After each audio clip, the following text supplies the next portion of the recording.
sealed alive inside a coffin and loaded on a wagon east. A cowboy pried the lid open and gave her air again. The crowbar was in my hand before I knew why. That's the honest truth of it.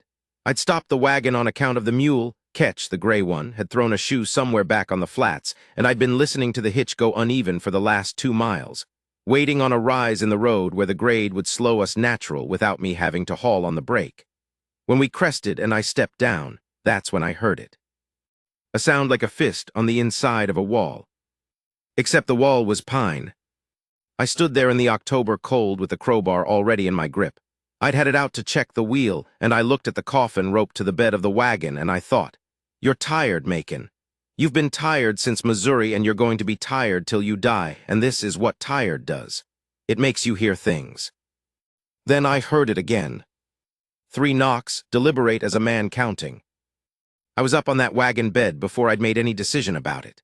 The ropes were good and tight, paid freighters' knots, somebody who'd done this before, and I had to work the blade of the crowbar up under the lid while the mule stood blowing into the cold air, and the whole emptiness of that Colorado road lay flat in every direction.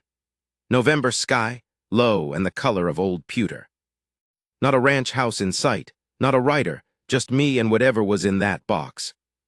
The first nail popped loud as a pistol shot. I worked the bar down toward the next one, and the wood creaked and gave, and something shifted inside, weight redistributing. And I stopped with my hands shaking a little because I'm not a man who shakes, and I did not want to think about what I was about to see. Second nail came out quieter. I got my fingers under the lid, and I lifted. She came up swinging. Her fist caught the side of my jaw so hard I bit my tongue and went back a step on the wagon bed and nearly fell off the rear. And she was already sitting upright with her hair matted to her face, and her dress torn at one shoulder and her eyes wild, and fixed on me like I was the one who'd put her in there. She was breathing in these long, ragged pulls, loud as a bellows, and her hands were scraped bloody at the knuckles from the inside of the lid. She said, "Who are you?" Not a question, a demand, like she was the one standing free and I was the one who'd been in the dark. I said my name was Macon Holt. I said I was a contract freighter out of Pueblo. I said the manifest I'd been handed described this box as personal effects, household goods, and assorted dry goods for a property transfer. She said they lied. I said I could see that. Her name was Delia Carn.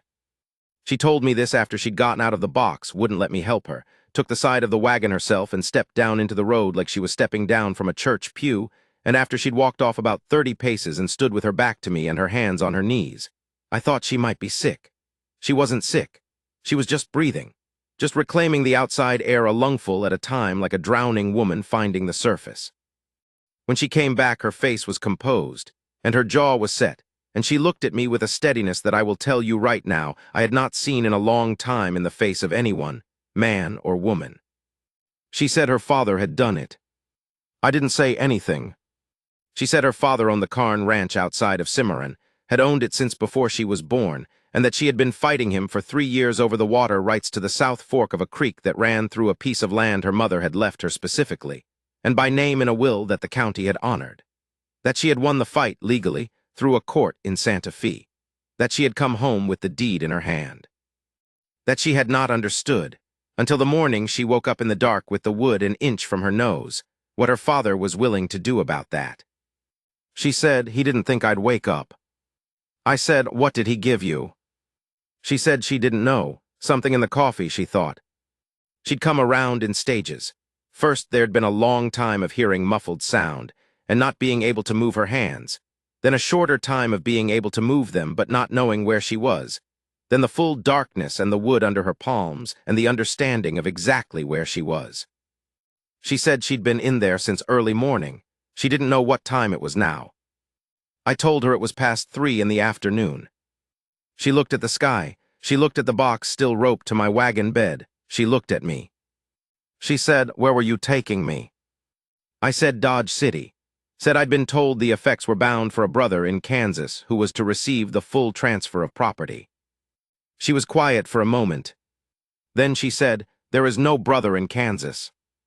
I thought about the man who'd hired me, fellow named Reese out of Cimarron, Clean-shaved, polished boots, the kind of man who looks at a freighter the way he looks at the traces on a horse, useful when needed, invisible otherwise. He'd been specific about the delivery address. He'd been specific that the box was not to be opened. He'd been pleasant about all of it, the way certain men are pleasant when they've already done the thing that can't be undone, and the pleasantness is just a kind of house they live in after. I said, "I'll take you back." She said, "No." I waited. She said, "You take me back, my father's men put me right back in the ground. Only this time I won't be coming up." She said it without heat. The way you say a thing that's just the truth of the situation, the way you state a distance or a weather or a fact of terrain. I need to get to Santa Fe. The deed is registered there. There's a lawyer named Hatch who handled the estate. I need to get to Hatch, and I need to get there before my father does. I stood there in the road with the crowbar still in my hand, and I thought about my contract. Thought about Reese and the $40 he'd paid me and the 20 more that waited in Dodge. Thought about what I'd just heard this woman say her father had done to her. $60. That's what her life was supposed to be worth. $60 and a brother in Kansas who didn't exist. I put the crowbar in the wagon bed. I looked at the pine box. I said, "Help me get this off the wagon." She did. We lifted it down together, one end each, and set it in the ditch at the road's edge, and she stood looking at it for a moment, the box that had almost been her whole story, and her face didn't do anything particular. She just looked at it the way you look at something that happened and is over.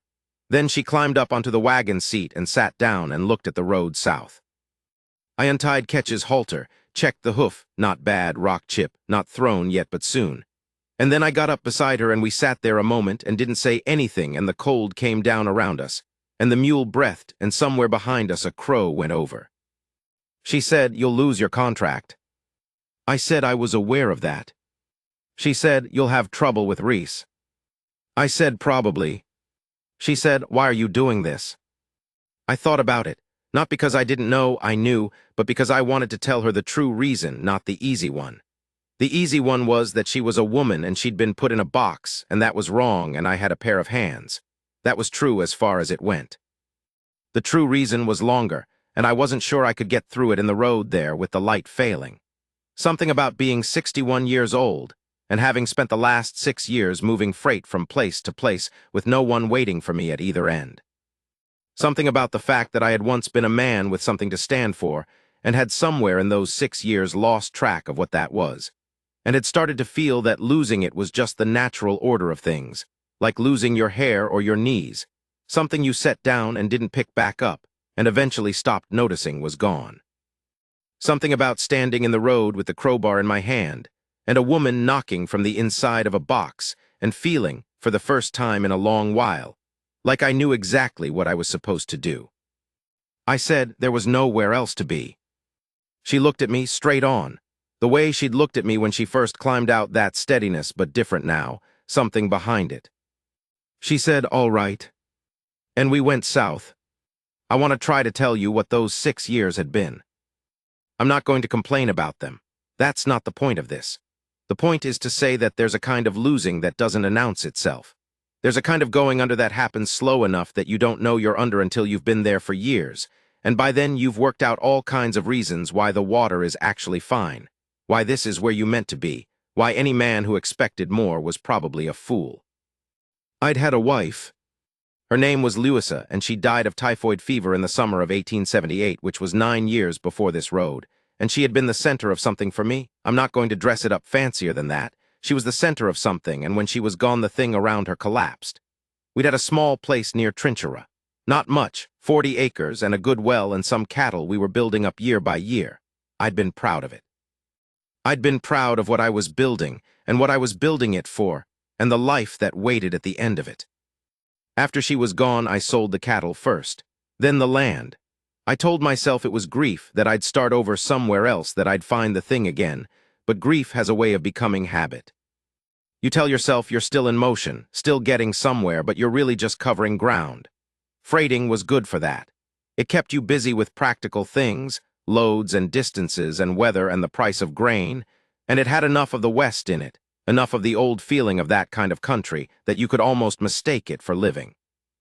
I wasn't unhappy exactly. That's the thing I want you to understand. I wasn't miserable. I just wasn't present, wasn't anywhere in particular. I moved and I ate and I slept and I woke and I moved again. And if you'd asked me what I was working toward, I would have said something about money, about retirement someday, about something vague and practical. And I would have believed it when I said it, and it would not have been true. I was 55 years old when Louisa died. I was 61 now, on a road in Colorado with a woman who'd been in a box, and somewhere between those years I had quietly decided that there was nothing left to be offered to me. That the gifts, the real ones, the ones that matter, were for younger men, and I had had mine, and it had been good, and it was done. That's where I was when I heard the knocking. The first night we made camp in a draw, sheltered from wind, and I built a fire and made coffee, and Delia Carn sat across from me with her hands wrapped around her tin, and told me things I don't think she'd told anyone. Not because I was special. I think she was just alive and needed to use her voice the way you need to use your legs after being kept still, just to know they still worked. She told me about her mother, who had been a Mexican woman from a family out of Taos, who had owned the land on the South Fork outright, and who had loved the creek in a specific way. She said her mother used to walk it in the early morning, all half a mile of it on their side. Every day she was well enough just to hear it. Said the water made a particular sound against the rocks at the one bend where the bed was shale, a kind of low consonant sound, not musical exactly, but settled, permanent. She said that's what my father was taking, not just the land, the sound. I thought about that. She told me about the 3 years of fighting. The lawyers, the depositions, the forged water claims her father had produced, and the witnesses she'd found to counter them. She talked about it the way a veteran talks about a campaign, not with pride exactly, but with the kind of flat exactness that comes from having lived through every detail of something and not wanting to waste any of it. She'd done it mostly alone. She had one cousin in Santa Fe who'd helped with the legal work and a neighbor woman who'd kept her company through some of the worst of it, but mostly she'd just carried it herself. I said, where was your husband in all this? She said she didn't have one. Said she'd been engaged once, a man from Cimarron, but that when the fighting with her father started, he'd decided the trouble wasn't worth it and had married someone else. I said I was sorry. She said, I'm not, said it without bitterness. He'd have told me to give up. He was the kind of man who thought giving up looked like being reasonable. I said I knew some men like that. She looked at me across the fire and said, are you one of them? I said I used to think I wasn't sure anymore. She held my eyes for a moment and then looked back at her coffee. She said, you pried a coffin open with a crowbar on an empty road because you heard somebody knocking. That's not a man who gives up. I didn't know what to say to that. I just sat there with the fire between us and the stars coming in over the rim of the draw, hard and cold and enormous the way they get at altitude. And I thought about the crowbar in my hand before I'd made any decision. And I thought about the sound of those 3 knocks. And I thought about how long it had been since anything had required me to act without thinking, without deliberating, without running through all the reasons why it probably wasn't my business. She went asleep before me. I sat up watching the fire and listening to the horse, and the mule shift in the dark and the wind move through the grass above the draw. I had not sat up watching a fire like that in 6 years, not on purpose, not with anything in mind. I'd always slept when it was time to sleep, woken when it was time to move. Purpose was for younger men, I'd told myself. What I had was practicality, and practicality was enough. The fire said something different. Second day, the weather changed. By mid-morning, we had clouds coming in from the northwest, those big gray shelves that look solid enough to walk on, and the temperature dropped 8 degrees in an hour. By noon, it was spitting, and by 2 in the afternoon, it was snowing. Dry early winter snow, the small flaked kind that doesn't mess around, doesn't come in wet and apologetic, just arrives and means to stay. Catch through the shoe I'd been watching for around midday, right on a long, flat stretch with nothing visible in any direction. I pulled the wagon over and got down and knelt in the snow with my hoof pick and knife, and did what I could, packing the cavity, wrapping the hoof in canvas strips I kept for exactly this. But it was a slowdown, not a fix, and Delia came around and crouched beside me and held Ketch's halter and spoke to him in a low voice while I worked. She didn't ask if I knew what I was doing. She didn't offer advice. She just held the mule and talked to him, this easy murmur, and Ketch, who was a disagreeable animal on his best days and absolutely miserable in weather, stood still and let me work. When I stood, she looked at me and said, "How far?" I said probably 15 miles to a way station at Raton Pass, if the road was what I thought it was. Said we could make it by dark if we kept the pace down and didn't push. She nodded, went back up to the seat. We made it. The way station was a low adobe building with a stable at the back, and a man named Ortiz who ran it with his wife and 2 boys. He took one look at us, and the leg on catch, and got the older boy running water and the younger going for the spare shoe stock before I'd finished tying off. His wife brought Delia inside, and I heard them speaking Spanish through the wall while I worked in the stable. Later, after the horse was reshod and the mule rested and fed, Ortiz brought me coffee at the stable door. He was a quiet man, 60s himself, with hands like mine, thick and split at the knuckles and permanently stained in the creases from 40 years of work. He said, "Your wife, she is all right." I said she wasn't my wife.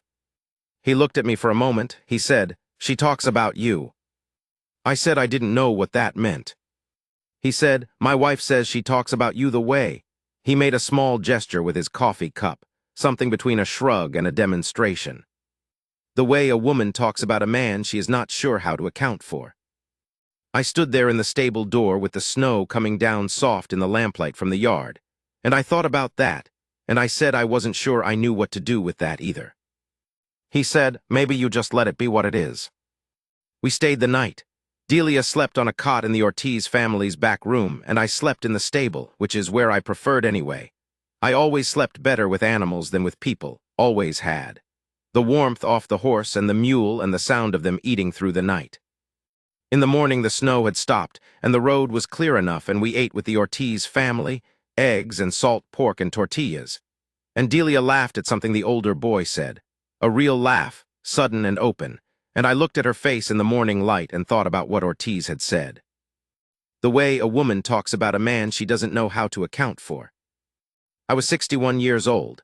I was a freighter who'd just broken a contract and was probably going to have a man named Reese looking for him inside of a week.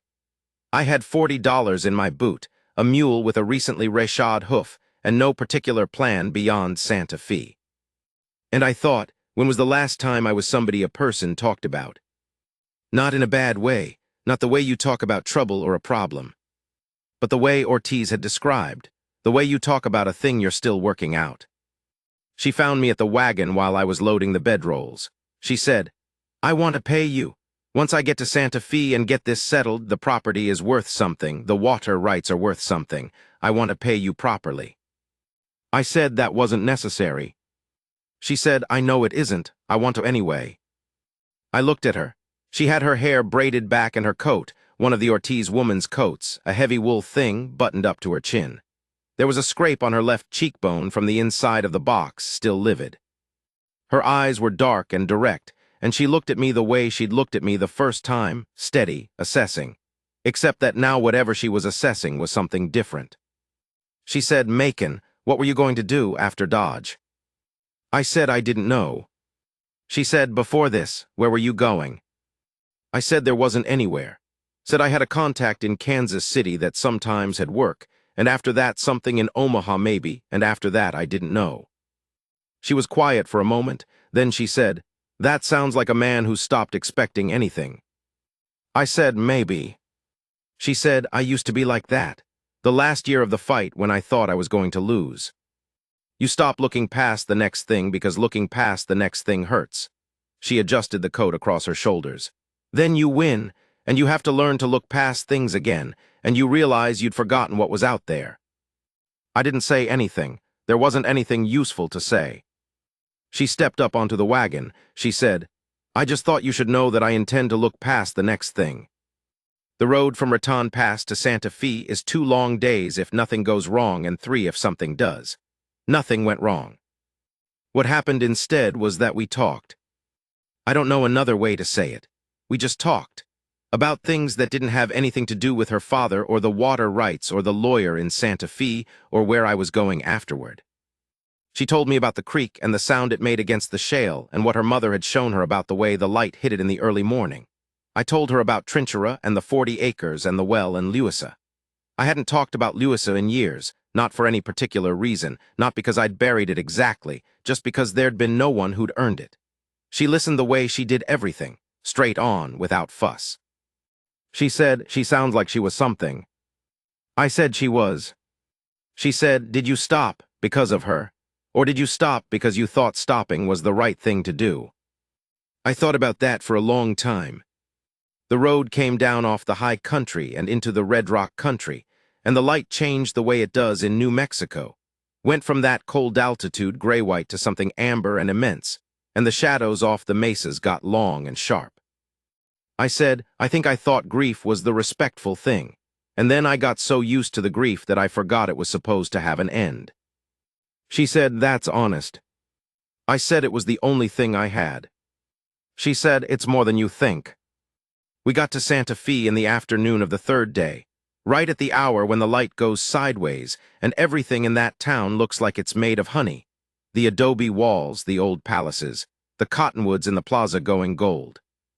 We tied the wagon in the square, and I stayed with the animals while she went ahead to find the lawyer Hatch, and I sat up on the seat in the afternoon light and watched the town go about its business, and I felt odd. Not bad, just odd. Like a man stepping into a room he hasn't been in for a while and finding it warmer than he expected. She came back in an hour. She had a folder of papers in her hand and her chin up and her eyes bright, and when she saw me she smiled, a real one, not the polite ones she'd been managing when manners called for it, but a real one that changed her face, and I thought, there it is. She climbed up beside me and said, Hatch had already heard from my father's lawyer, didn't change anything, the deed is clean, the water rights are clean. My father's people got there first, and Hatch told them to come back with a better argument. She was breathing fast, not from exertion, from the relief of it. It's mine, it's still mine. I said, good. She said, Macon. The smile was still there, but something else was in it now, not shy exactly, but careful. I know you said you didn't know where you were going after this. I want to ask you something, and I want you to know that whatever the answer is, I'm grateful, for the crowbar, for all of it. I said, go ahead. She said, the South Fork needs managing. The land does. I've been fighting for 3 years, and I don't have the people I need to work it, and there's nobody I'd trust with the water end of things. And she paused. I have been alone a long time working this. I would like to not be alone working this. I said, you're offering me a job. She said, I'm offering you a job, and I'm asking if you want to stay. There's a difference, she said, in that distinction.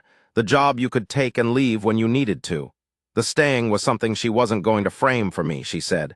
She was just going to ask it straight and let me hear it the way she meant it. I looked at her. 61 years old. Nowhere to be, 6 years of being nowhere in particular. A woman with a deed and a creek that made a specific sound against Shale and a father who tried to kill her, and a stubbornness that had beaten him anyway. And now sitting in the afternoon light in Santa Fe with her papers in her lap, looking at me, the way Ortiz had said. The way you look at a thing you haven't figured out yet, but intend to. I said, I haven't worked land in 6 years. She said, I know. I said, I'm 61. I'm not as fast as I was. She said, I know that too. I said, I'm going to have a man named Reese looking for me in about a week. She said, let him come. My lawyer will enjoy that conversation. I looked at her and she looked at me, and something passed between us that I'm not going to try to name because naming it would make it smaller than it was. I will say that she put her hand on my forearm. Just set it there, no ceremony to it. The way you set something down that belongs there. And I looked at that hand and looked at her face and thought about Louisa and about Trinchera and about what it had felt like to be building something, to be the kind of man who was building something with somebody beside him who was building it too. I said, all right. She said, all right. She didn't move her hand. We spent 2 more days in Santa Fe while Hatch filed the protective paperwork and sent letters to the county in Cimarron. I had catch Rishad properly and had the wagon looked over by a man who knew what he was doing. Delia met with Hatch twice more, and each time she came back with more of the tight look gone from around her eyes. On the second evening we ate at a restaurant near the plaza, a proper place, linen on the tables. And she came out of her room at the hotel in a dress I hadn't seen before, something she'd bought that afternoon, dark blue, and her hair down. I had put on the only clean shirt I owned. We sat across from each other, and she said, you look different. I said I felt different. She said, tell me about the 40 acres, everything. So I did. I told her about the well and the sound it made when you dropped the bucket, that particular echo, water and stone. I told her about the morning light on the eastern face of the house and the way the frost on the grass looked in November, silver and sharp.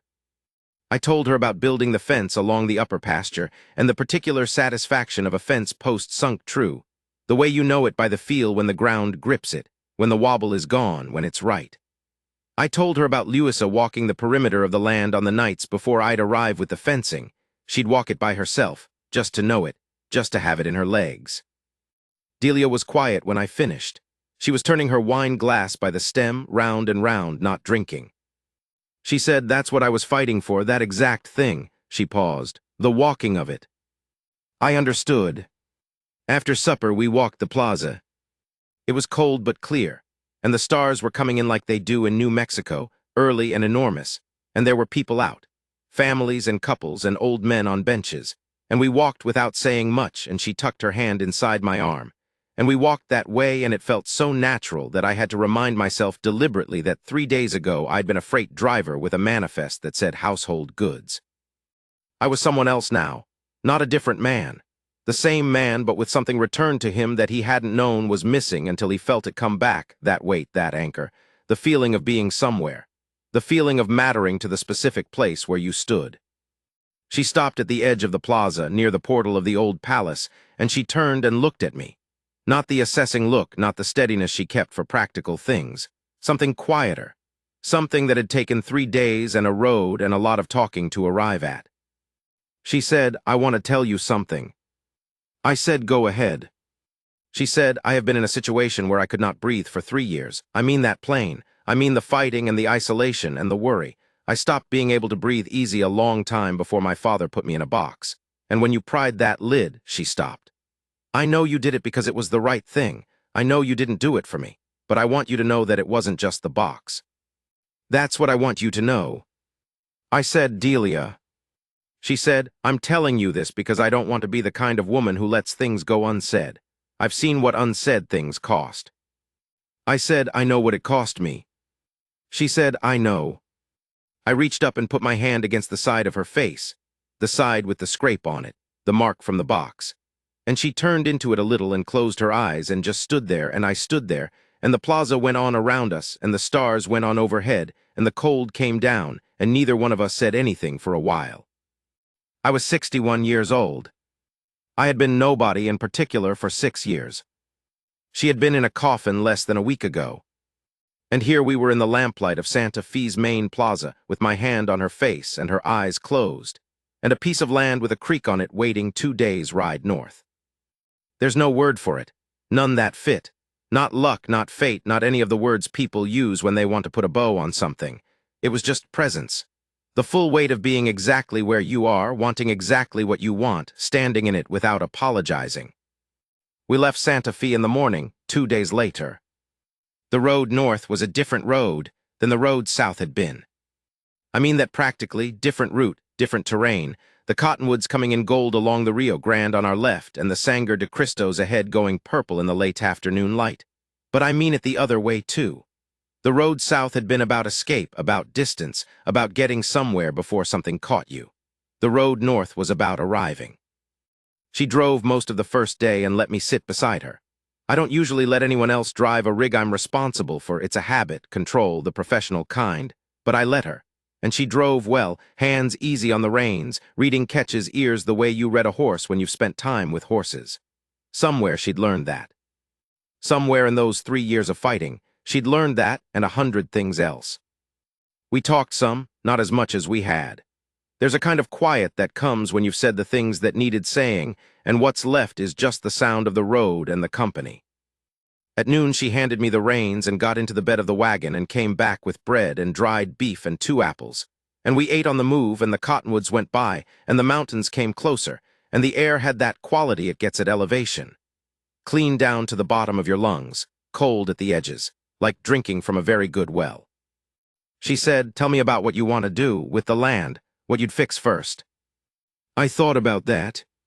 I thought about it for real, the way I used to think about things, running the practical thread forward, seeing what needed doing in what order. Water first. Always water first. Find where the South Fork ran, check the banks for erosion, see what the current state of the claim fence was. After that, the pasture ground, and after that, whatever structures needed tending. I said, water first. She said, yes. I said, I'd want to walk the whole South Fork. She said, my mother walked it every morning. I said I remembered her telling me that. She said, we'll walk it together.